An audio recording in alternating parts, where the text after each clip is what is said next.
is life. Life is giving.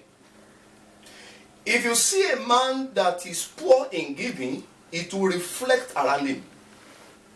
It doesn't take prophet to prophesy. It doesn't take prayer before you know a man who is poor in giving. Giving is one of the important laws that covers both believers and non-believers. There are some conditions in the Bible. Giving is one of them that work for both believers and unbelievers. For instance, if an imam should go to the back of his house and dig the earth and plant a corn, at the end of 3 or 4 days, the corn will germinate.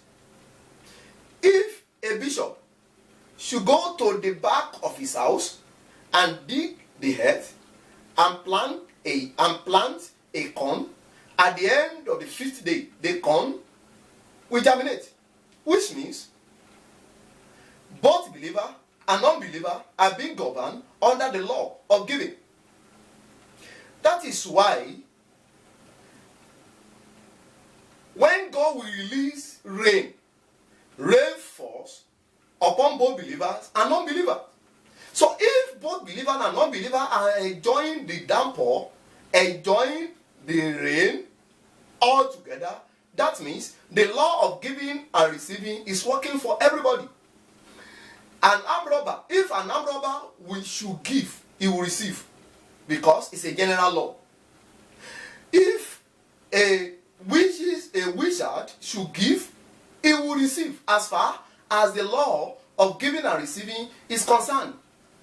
So if this law has capacity to work for everybody, how much more when you are in covenant applying the original? When you are in covenant, you are applying the original step of giving. Because how it will work for you when you are in covenant will be different from how it will work for them, those who are outside the covenant. So we have to learn how to give. So in covenant, I'm introducing this because I have many things to say under giving that will take me 2 episodes. I'm going to spend 2 more episodes under this giving so that I will be able to express myself very well. In the book of Genesis chapter 22 verse 1, Genesis chapter 22 verse 1, the Bible talks about Abraham, how he gave, particularly when you read it from verse 1 down towards the end. You see how Abraham was the first man that received the oath of God. God swore by himself that for this man to give, to take the step of giving in covenant, I swear by myself, I will bless him. In other words, anybody operating under the covenant of giving, such person will be blessed. I still have many things to say under covenant because there are 2 types of covenant. There is general covenant, there is covenant of provision or covenant of prosperity. By the special grace of God, in another, because I have 2 books, I introduced my book of Secret of Covenant to you. There is another, my book, that talks about general covenant. You know, if you need promotion, the covenant that attached with it. If you need health, covenant that are attached with it. If you need provision, covenant that are attached with it. If you need lifting, covenant that are. If you need healing, covenant that are attached with it. And what you need to do to enjoy. By the grace of God, God has used me to write another book called Concept of Covenant. So in Concept of Covenant, God willing, maybe I will share it with us in days to come. But I want to round up this covenant, this secret of covenant, with covenant of prosperity, because I know you shall be prospered. Because if issue of poverty is solved from your life, I know if higher percentage of your problem is solved. In some people, he was even telling me that there is no more problem again. I know my director is saying the same.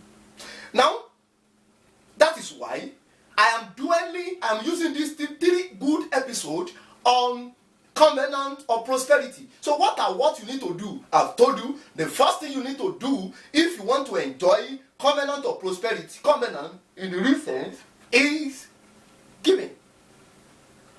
You don't need to be put under prayer, because Bible says the people of those days, the children of Israel, they gave willingly, especially in the book of Exodus chapter 35. They gave willingly. So covenant is not, giving is not what you should be forced to do. So when you have grace, because later I will discuss about that, there is grace for giving. When I say grace for giving, I'm not saying there are some people that have grace for giving. That's wrong. That's misconception. I am not saying there are some set of people who are giving, they have grace of giving. No. That's not Bible. The Bible is, when you give, you receive grace to keep giving. And when you keep giving, you keep receiving grace to keep giving. So that is, in other words, when you keep giving, it will be easy for you to persistently give to the Lord and receive it in return. I want you to believe that there is no one that gives to God that doesn't receive back in return. As you join me again in another episode, you'll be richly blessed in the mighty name of Jesus. Oluwarotimi Peter is my name from Reality Global Network. The Lord bless you.